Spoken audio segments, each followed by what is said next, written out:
Hello, it's Len from Straight Talk from the Homeland. Welcome back to the channel.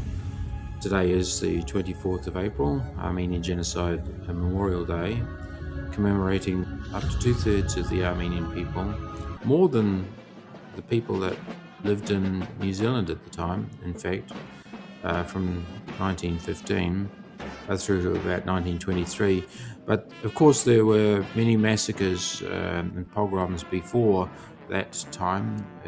The 24th of April just recognises the official start when the leaders of the Armenian community in then Constantinople, now Istanbul, were taken away. And that was just hours before the invasion of the Australian and New Zealand troops, the Anzacs at Gallipoli, not far away. And yes, those two events were linked, because the destruction of the Armenian civilization in what we now call Eastern Turkey was only able to be done under what we call the fog of war.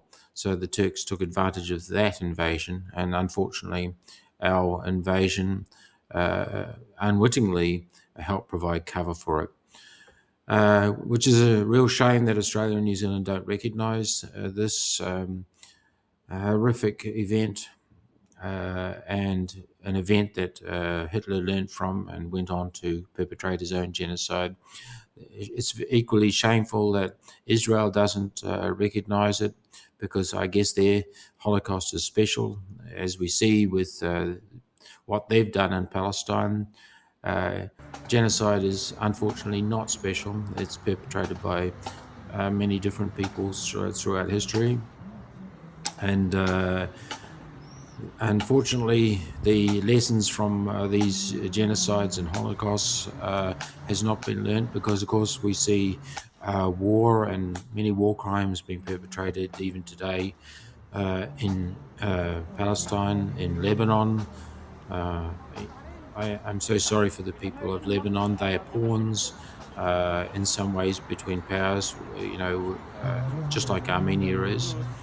And that brings me to the situation in Armenia, where we have news reports that Trump declared that Pashinyan, the Prime Minister of Armenia, had pledged Armenian airspace and airports for the American, probably the Israeli war machine against our neighbour Iran. This is the exact opposite of what I have been recommending, and I'm sure most Armenians would be shocked and appalled if they understood that Armenia was being dragged into this horrific conflict that the United States will lose. And it seems that the United States is in panic mode. I have always predicted that there's a strong possibility that the Americans and Israelis would attack from Azerbaijan, because we know that there are bases there. But we want Armenia to be neutral in this conflict. We recognize that Armenia is its future is a bridge between the BRICS nations, which includes, of course, Russia and Iran. And we have to have good relations with both parts, the West and the East.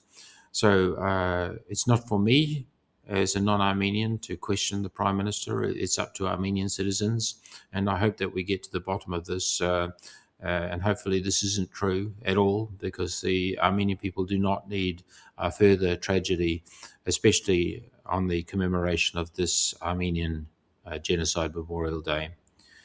Thanks for listening. This is Len from Straight Talk from the Homeland. Please like, share and subscribe.